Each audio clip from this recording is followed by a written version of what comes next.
12ஆம் வகுப்பு பயிலும் மாணவ மாணவியர்களுக்கு நீட் போட்டித் தேர்வுக்காக ஆன்லைன் பயிற்சி வகுப்பினை துவங்கி வைக்குமாறு மாண்புமிகு தமிழ்நாடு முதலமைச்சர் அவர்களை அன்புடன் கேட்டுக்கொள்கிறேன்.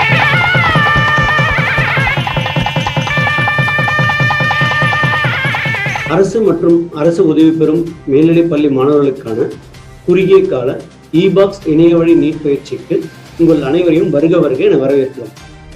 இன்னைக்கு இந்த முதல் நிகழ்ச்சியாக பார்த்தீங்கன்னா விலங்கியல்ல நம்ம பார்க்க போகிற தலைப்பு விலங்குலகம். இந்த சீலோமேட் இரண்டு வகையை பிரிக்கிறோம். ஒன்று சிசோசீலமேட், இன்னொன்று என்டிரோசீலமேட். சிசோசீலமேட்டுக்கு உதாரணம் பார்த்திங்கன்னா மொலஸ்கஸ், அனலிட்ஸ், ஆத்ரோபோட்ஸ். என்டிரோசீலோமேட்டுக்கு உதாரணம் பார்த்திங்கன்னா எக்கினோடர்ம்ஸ் அண்ட் கார்டேட்ஸ். நான் கவர்மெண்ட் ஹை ஸ்கூல் அசோகபுரம் கோயம்புத்தூரில் படிச்சிருக்கேன். நான் லாஸ்ட் 2 இயர்ஸாகவே இந்த நீட் எக்ஸாமுக்காக ப்ரிப்பேர் பண்ணிட்டு இருந்தேன். கவர்மெண்ட் காலேஜில் சேர்ந்து டாக்டர் படிக்கணும் அப்படின்றது என்னோட கனவு.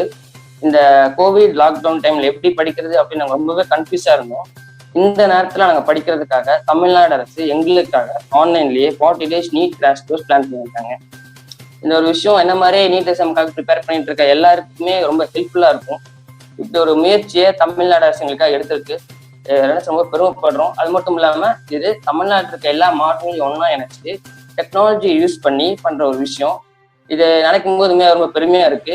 இப்படி ஒரு முயற்சியை எங்கள் கஷ்டத்தை புரிஞ்சுக்கிட்டு தமிழ்நாடு அரசும் தமிழக முதலமைச்சரும் பள்ளி கல்வித்துறை அமைச்சரும் மற்றும் இபாக்ஸும் சேர்ந்து செய்கிறாங்க. இதை செய்கிறவங்களுக்கு என்னோட நெஞ்சால் நன்றிகளை தெரிவிச்சுக்கிறேன்.